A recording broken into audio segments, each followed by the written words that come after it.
आपका स्वागत है कहानी एक सच्चे प्यार की पार्ट 2 में। शाम की प्रतीक्षा ततारा के लिए मानो पूरे जीवन की अकेली प्रतीक्षा थी। वह दिन ढलने से पहले ही लपाती की उस समुद्री चट्टान पर पहुंच गया और वामीरो का इंतजार करने लगा। उसे एक एक पल पहाड़ की तरह भारी हो रहा था। वह बहुत व्याकुल हो रहा था कि वामीरो आएगी या नहीं। समय बीतता जा रहा था। सहसा उसने नारियल के झुरमुटों में वामीरो को देखा। उसकी खुशी का कोई ठिकाना ना रहा, पर उसे वामीरो कुछ घबराहट में लग रही थी। वह अपने आप को छिपाते हुए बढ़ रही थी। फिर वह तेज कदमों से बढ़ती हुई ततारा के सामने आकर खड़ी हो गई। दोनों शब्दहीन थे। एकटक निहारते हुए वह जाने कब तक खड़े रहे। अंधेरा बढ़ने लगा। वामीरो कुछ सचेत हुई और घर की तरफ चल पड़ी। ततारा अब भी वहीं खड़ा था, निश्चल, शब्दहीन। दोनों रोज उसी जगह पहुंचते और एक दूसरे को निहारते रहते। बस भीतर समर्पण था जो अनवर्थ गहरा रहा था। लपाती के कुछ युवकों ने इस मूक प्रेम को भाप लिया और खबर हवा की तरह बह उठी। वामीरो लपाती गांव से थी और ततारा पासा गांव का। दोनों का संबंध संभव न था। रीति के अनुसार दोनों को एक ही गांव का होना आवश्यक था।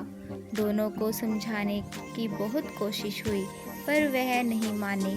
फिर गांव वालों ने उनके मिलने पर रोक लगा दी। कुछ समय बाद पासा गांव में पशु पर्व का आयोजन हुआ। इस पर्व में सभी गांव वाले हिस्सा लेते थे। पर्व में नृत्य, संगीत और भोजन का भी आयोजन होता था। ततारा का मन इन कार्यक्रमों में तनिक न था। उसकी आंखें वामीरो को ढूंढ रही थी। कुछ देर बाद उसने नारियल के पेड़ के पीछे वामीरो को देखा, जो उसे ही देख रही थी। ततारा वामीरो के पास गया। वामीरो ने जैसे ही ततारा को अपने पास देखा, वह रोने लगी और उसकी आवाज़ ऊंची हो गई।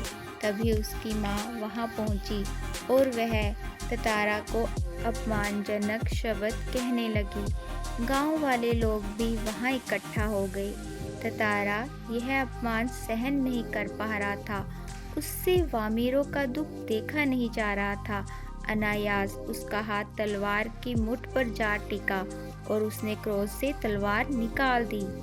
उसने अपनी पूरी शक्ति से तलवार को धरती पर घोंप दिया और ताकत से उसे खींचने लगा। वह तलवार को अपनी तरफ खींचते खींचते दूर तक ले गया और जैसे मानो धरती दो टुकड़ों में बंटने लगी हो। एक गड़गड़ाहट सी गूंजने लगी और लकीर की सीध में धरती फटती ही जा रही थी।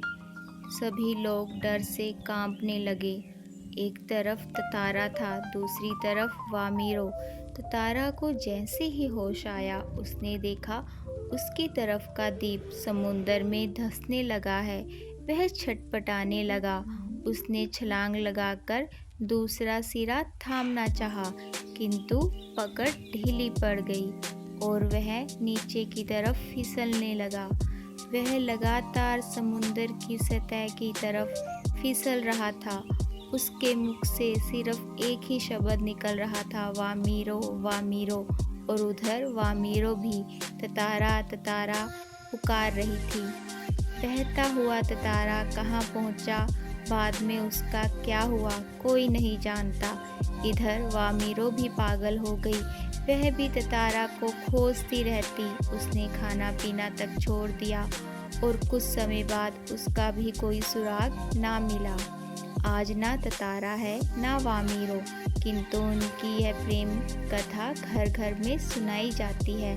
निकोबारियों का मत है कि ततारा की तलवार से कार निकोबार के जो टुकड़े हुए, उसमें दूसरा लिटिल अंडमान है।